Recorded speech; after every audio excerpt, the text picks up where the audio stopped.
Logos ministry या channel मध्ये आपणा सर्वांचे हार्दिक स्वागत आहे। प्रभू येशू ख्रिस्त जो संपूर्ण जगाचा उद्धार करता त्याच्या अति पवित्र आणि सामर्थ्यवान नावाने मी ॲलन लोबो आपणा सर्वांना शुभेच्छा देत आहे। हे चॅनल सबस्क्राइब करणाऱ्या सर्वांचे मी हृदयपूर्वक फार आभारी आहे। आजचा हा संदेश जर तुम्ही पहिल्यांदाच पाहत असाल आणि हा संदेश जर तुम्हाला आवडला तर कृपया माझी आपणाला विनंती आहे की तुम्ही तो लाईक करावा, इतरांबरोबर शेअर करावा आणि अशा प्रकारचे आमचे नवीन येणारे संदेश तुम्हाला कायम मिळण्यासाठी कृपया तुम्ही बेल रिंग प्रेस करावी। Thank you and God bless you.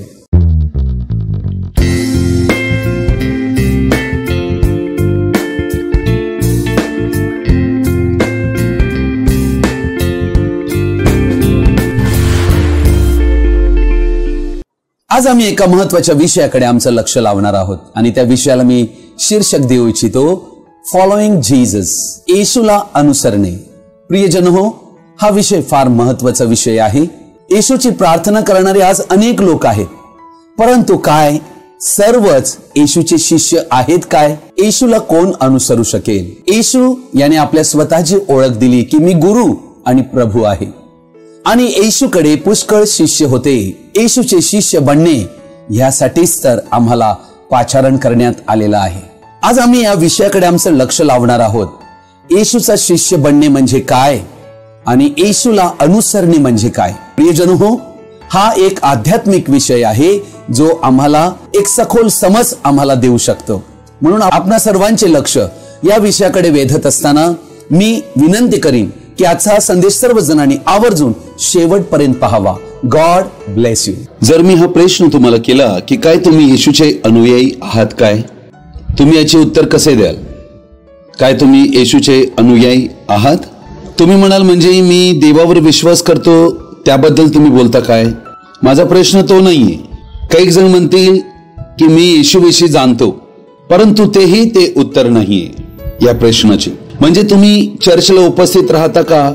हाही तो प्रश्न नाहीये। प्रियजन हो, कोणी म्हणेल मी एक सभ्य गृहस्थ आहे, मला कोणते व्यसनही नाही, मी चांगले जीवन जगतोय, मी कोणाचे वाईट करीत नाही, मी नेहमी चर्चला जातो।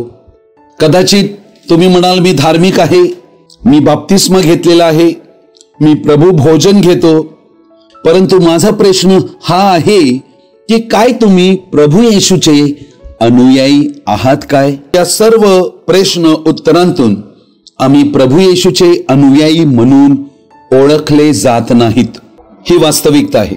अनेक लोकांचे म्हणणे हे आहे ते प्रभू येशूचे अनुयायी आहेत, तर कैक म्हणतात आम्ही काही सांगू शकत नाही, तर कैक जण जाणतात की ते प्रभू येशूचे अनुयायी नाही आहेत, तर कैक प्रभू येशूचे खरे अनुयायी आहेत। अशा प्रकारे विविध प्रकार लोकांचे पडतात। या संदेशाचा उद्देश बस या गोष्टींचे स्पष्टीकरण करावे हा मात्र आहे।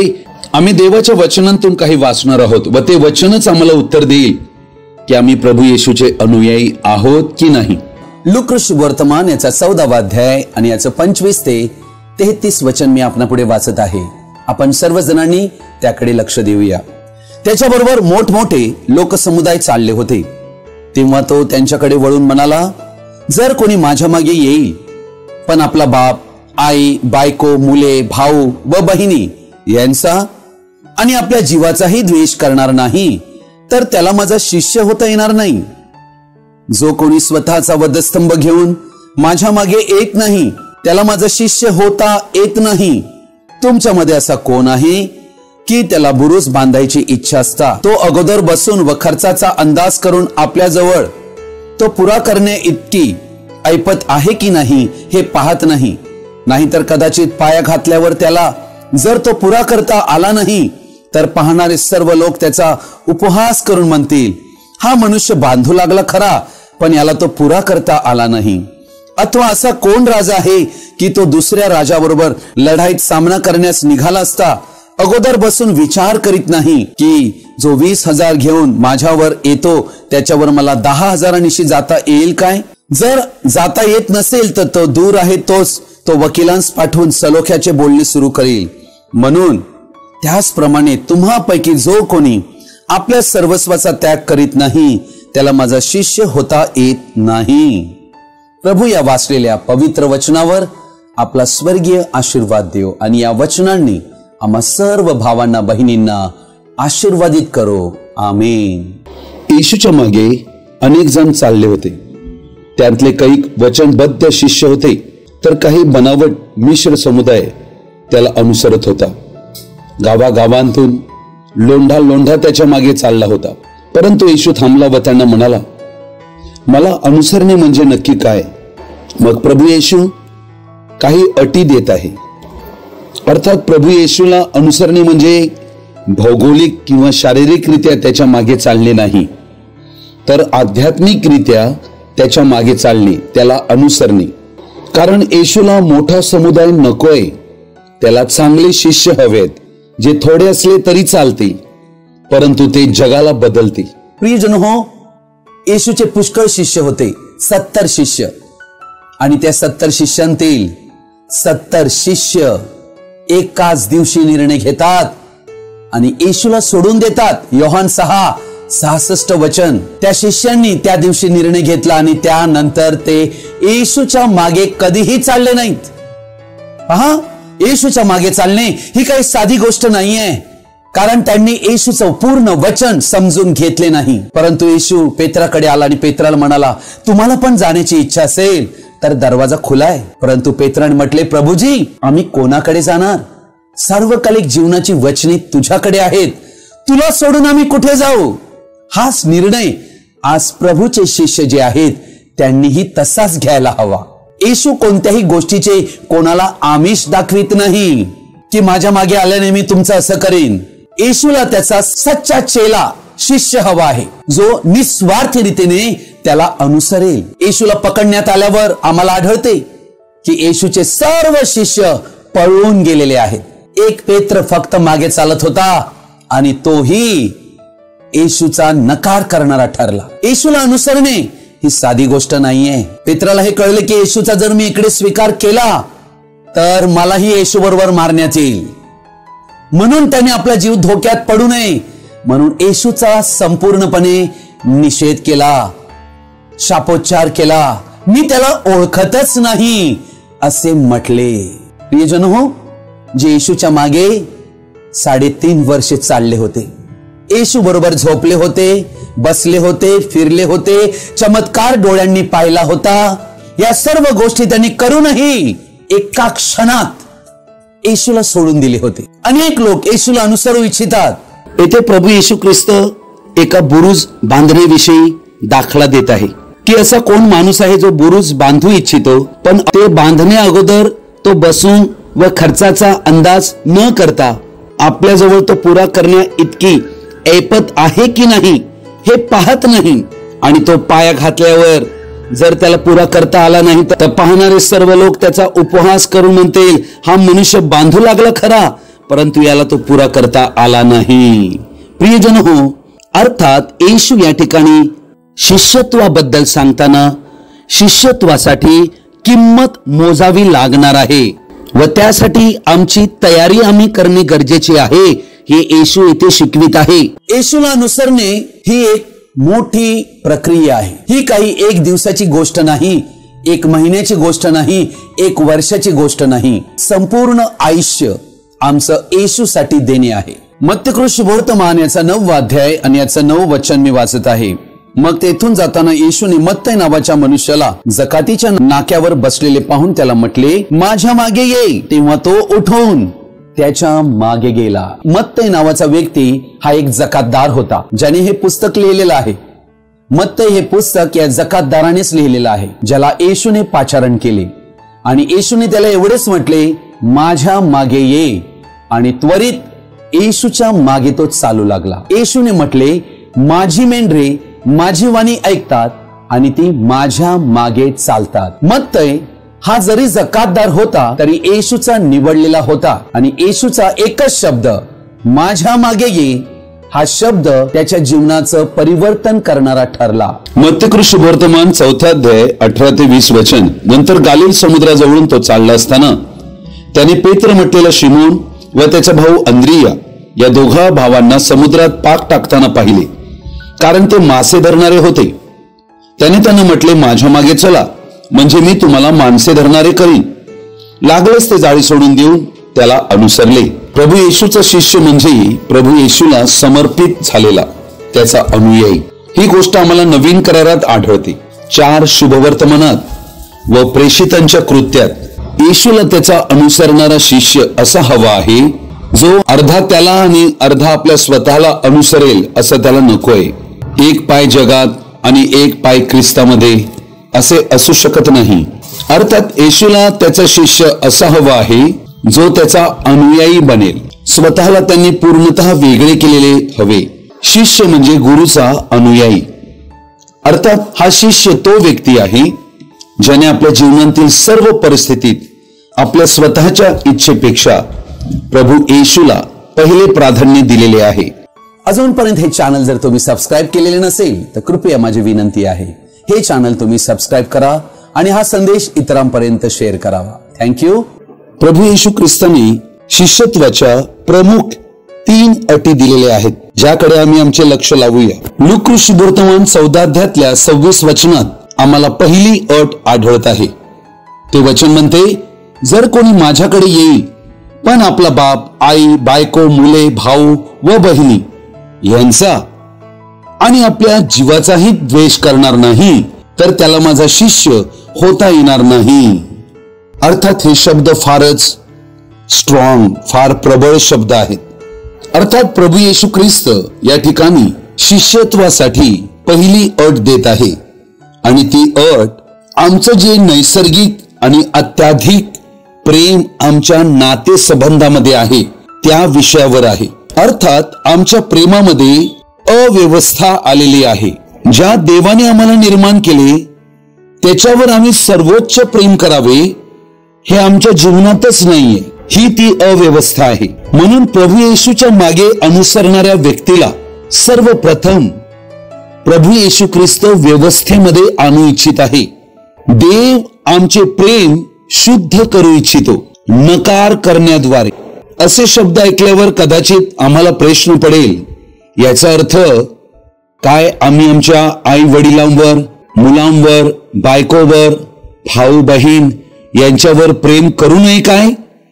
नाही, त्याचा अर्थ असा नाही. जेव्हा आम्ही त्यांच्या प्रती असणारे आमचे मानवी प्रेम सोडून देतो तेव्हा देव दैवी प्रेमाने त्याची जागा भरतो. मग आमचे प्रेम आमच्या नात्यांसाठी शुद्ध होते. अर्थात या सर्व नात्यांमध्ये देवाला कायम पहिले प्राधान्य मिळायला हवे हे प्रभू येशू या ठिकाणी सांगत आहे.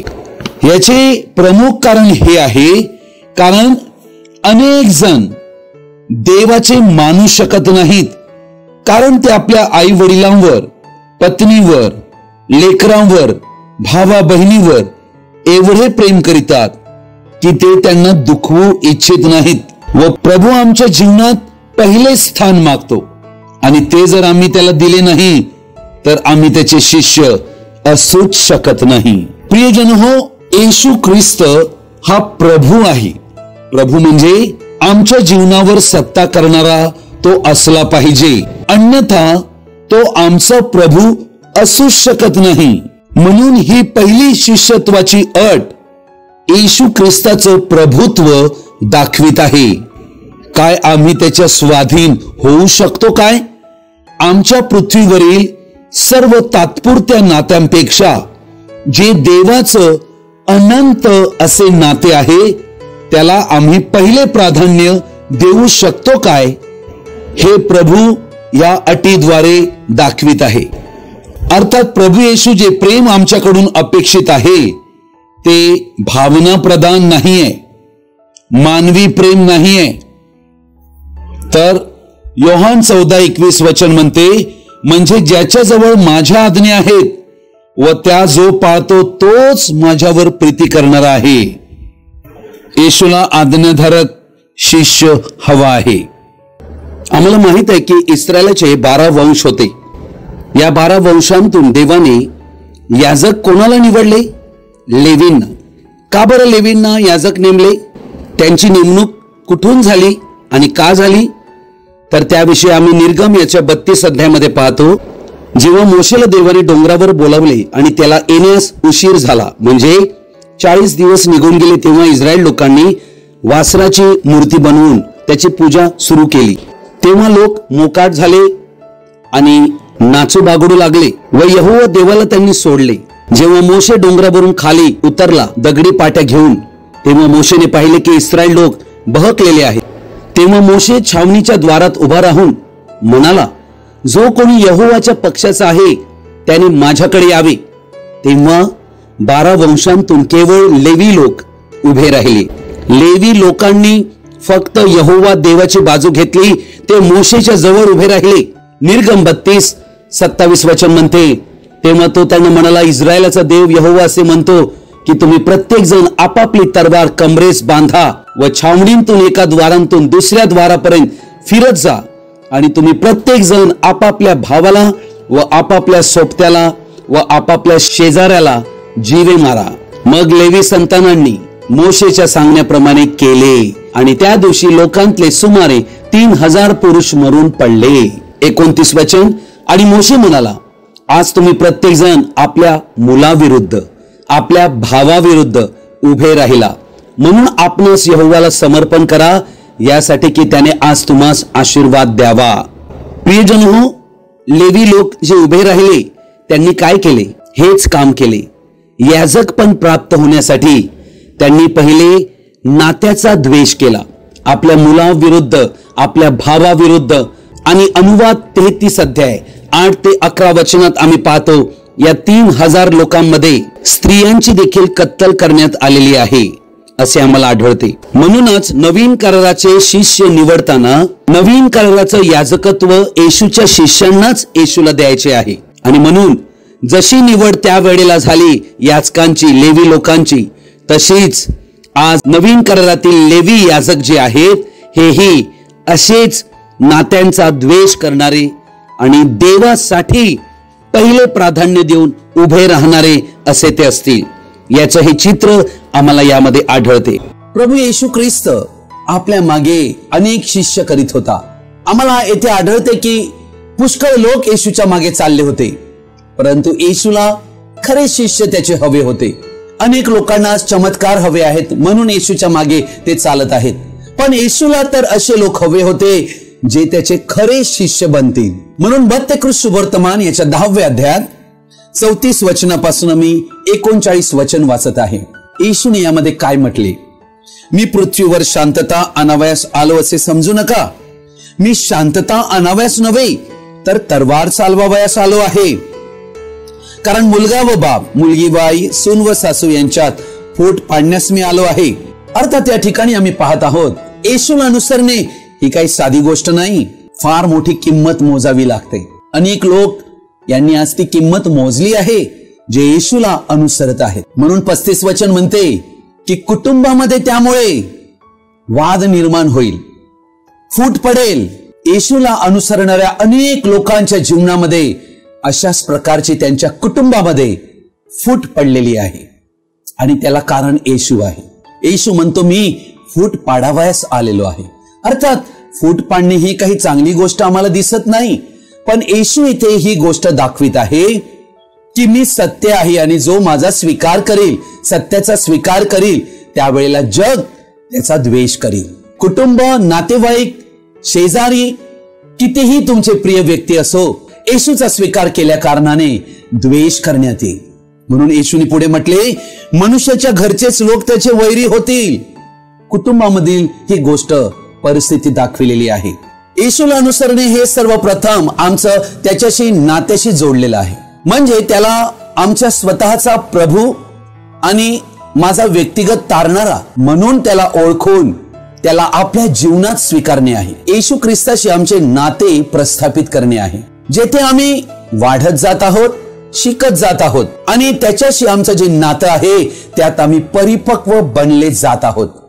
शिष्यत्वाची दुसरी अट ही आहे. लूक 14 अध्यायातल्या 26 वचनात आम्ही पाहिले की जो आपल्या जीवाचाही द्वेष करणार नाही तर त्याला माझा शिष्य होता येणार नाही. 27 वचन अधिक स्पष्ट करीत आहे, जो कोणी स्वतःचा वधस्तंभ घेऊन माझ्या मागे येत नाही त्याला माझा शिष्य होता येत नाही. प्रभू येशूच्या संपूर्ण शिकवणुकीतील ही आज्ञा सर्वात कमी लोक समजलेले आहेत. अर्थात लूक वर्तमान 9 अध्याय 23 वचन म्हणते, त्याने सर्वांस म्हटले, जर कोणी माझ्या मागे येऊ पाहतो तर त्याने आत्मत्याग करावा व दररोज स्वतःचा वधस्तंभ उचलून घेऊन मला अनुसरावे. अर्थात प्रियजन हो, दररोज प्रार्थना करणे, दररोज देवाचे पवित्र वचन वाचणे ह्यापेक्षा दररोज स्वतःचा नकार करणे हे अधिक महत्वाचे आहे. हे येशू येथे शिकवित आहे. स्वतःला नाकारणे म्हणजे स्वतःच्या जीवनाचा द्वेष करणे, जे जीवन आदामाकडून आम्हाला वारसाने मिळाले. स्वतःचा क्रूस वधस्तंभ उचलणे म्हणजे स्वतःच्या जीवनाचा अंत होणे. त्याचा अंत करण्यापूर्वी त्याचा द्वेष केला गेला पाहिजे. आमचे स्वतःचे जीवन हे ख्रिस्ताच्या जीवनाचा शत्रू आहे. बायबल त्याला देह संबोधते. हा देह सर्व वाईट वासनांनी भरलेला आहे, ज्या आम्हाला मोहित करीतात की आम्ही स्वतःच्या इच्छांना पूर्ण करावे, स्वतःचा फायदा शोधावा, स्वतःचा सन्मान शोधावा, स्वतःचा विलास शोधावा, स्वतःचा मार्ग शोधावा, वगैरे वगैरे, स्वतःच्या सर्व गोष्टी. आम्ही जर खरंच प्रामाणिक असू तर ही गोष्ट मान्य करू की आमच्यात उत्तम जी कृती असेल तीही वाईट उद्देशांतून उत्पन्न होऊन भ्रष्ट वासनांतून उत्पन्न झालेली आहे. हे एकदम खरं आहे. आम्ही या देहाचा द्वेष केल्याशिवाय प्रभू येशूला कधीच अनुसरू शकत नाहीत. म्हणूनच प्रभू येशू ख्रिस्ताने पुष्कळ वेळेला पुन्हा पुन्हा या गोष्टीविषयी सांगितलेले आहे, परंतु यावर प्रचार फार कमी केला जात आहे. स्वतःच्या जीवनाचा नकार करणे म्हणजे जे स्वतःचे अधिकार, विशेष अधिकार आहेत, अर्थात स्वतःची प्रतिष्ठा, स्वतःचा नावलौकिक, महत्वाकांक्षा, आम्हाला ज्यामध्ये रस वाटतो ते, स्वतःचा मार्ग, या सर्व मागे लागणे आम्ही सोडून देणे आहे. हाच आहे आमच्या जीवाचा द्वेष करणे. अर्थात येशूचा शिष्य बनणे म्हणून स्वत्वाचा अंत होतो. येशूला अनुसरणे म्हणजे त्याच्याबरोबर ओळखले जाणे, त्याचे शिष्य म्हणून. जसे मत्तई 26 मध्ये पेत्राने येशूचा इन्कार केला तेव्हा त्याने हे दाखविले की मी त्याच्या बरोबरचा नाहीये. त्याने स्वतःला प्रभूपासून विभक्त केली. तीच गोष्ट येथे मत्तई 16 मध्ये आम्हाला आढळते. अर्थात आम्ही स्वतःचे राहत नाही, स्वतःसाठी जगणे येथे थांबविले जाते. अर्थात येशूचे म्हणणे, तुमचे जुने जीवन तुम्ही सोडून तुमची महत्वाकांक्षा, तुमची इच्छा, स्वतःचा स्वाभिमान, स्वतःचे नीतिमत्व याचा आम्ही नकार केला पाहिजे. अर्थात आम्ही स्वतःचे राहत नाही. अर्थात आता येशूची जी इच्छा आहे तीच करण्याकडे आम्ही आमचे मन लावतो. ही गोष्ट स्व इच्छेने आणि आनंदाने करणे आहे. शिष्य बनण्यासाठी कोणावर दडपण बिलकुल नाहीये. आम्ही या मार्गाने जाण्याची इच्छा बाळगू तरच प्रभू येशूचा शिष्य बनू शकतो. शिष्यत्वाची तिसरी अट ही आहे जी लूक वर्तमान 14 अध्यायाच्या 33 वचनात म्हटलेली आहे. म्हणून त्याचप्रमाणे तुम्हापैकी जो कोणी आपल्या सर्वस्वाचा त्याग करीत नाही त्याला माझा शिष्य होता येत नाही. प्रियजन हो, येशू या ठिकाणी शिष्यत्वासाठी तिसरी अट देत आहे, सर्वस्वाचा त्याग करणे. म्हणजे याचा अर्थ काय? म्हणजे ते माझे आहे असा विचार यापुढे न करणे. या गोष्टीचे चित्र आम्हाला अब्राहामामध्ये आढळते आणि इसहाकामध्ये आढळते, जो त्याचा पुत्र होता. उत्पत्ती 22 अध्यायामध्ये देवाने अब्राहामाला आज्ञा दिली की मोरिया डोंगरावर इसहाकाचे अर्पण तू करायचे आहे. अब्राहामाने इसहाकाला वेदीवर रचले व त्याचा तो घात करणारच होता, परंतु तेथे मध्ये देव आला व म्हटले की या अर्पणाची गरज नाही, कारण तू देवाची आज्ञा पाळण्याची इच्छा दर्शवून तू हे सिद्ध केले आहे की तू देवाचे भय धरितोस. म्हणून आपल्या स्वतःच्या पुत्रालाही अर्पण करण्यास तू मागे वळला नाहीस. त्यानंतर अब्राहामाला हे समजले की जरी इसहाक त्याच्या घरी आहे तरी तो त्याचा मालक नाहीये, कारण आता इसहाक हा देवाचा आहे. हाच अर्थ आहे याचा की आम्ही आमच्या सर्वस्वाचा त्याग करावा. जे काही आमचे आहे असे आम्हाला वाटते ते देवापुढे त्याच्या वेदीवर आम्ही ठेवावे आणि ते देवाला देऊन टाकावे. देव कदाचित त्यांतील काही गोष्टी वापरण्याची परवानगी देईलही, परंतु तरी आम्ही हा विचार बाळगू शकत नाही की हे आता माझे आहे. अर्थात म्हणूनच आम्ही विश्वासणारे आमच्या स्वतःचं जीवन देवाला समर्पित करीतो, यासाठी की आता आम्ही आमचे न राहता आम्ही ख्रिस्ताचे बनलेले आहोत. मग आम्ही आमच्या लेकरांना देखील समर्पित करीतो, आमचे घर देखील समर्पित करीतो. आणि या सर्वांतून आम्ही काय दाखवितो की आता या सर्वांचा मालक केवळ देव आहे. प्रियजन हो, आमचे घर हे देवाचे घर म्हणून आम्ही विचारात कायम घेतले पाहिजे. त्याने ते भाडेरहित त्यात राहण्यास आम्हाला अनुमती दिली आहे. हे आहे खरे शिष्यत्व. मगच आम्ही देवावर पूर्ण हृदयाने प्रेम करू शकू. मत्तय 5:8 मध्ये येशूने म्हटले की जे हृदयाचे शुद्ध ते देवाला पाहतील, तेच हे हृदयाचे शुद्ध. प्रियजन हो, आमच्या प्रवृत्तीत अद्भुत बदल हा खऱ्या शिष्यत्वात समाविष्ट आहे. पहिली गोष्ट आमचे नातेवाईक आणि कुटुंबीय, दुसरी गोष्ट आमचे स्वतःचे जीवन आणि तिसरी गोष्ट आमचे सर्वस्व. या सर्वांचा आम्ही द्वेष केला पाहिजे.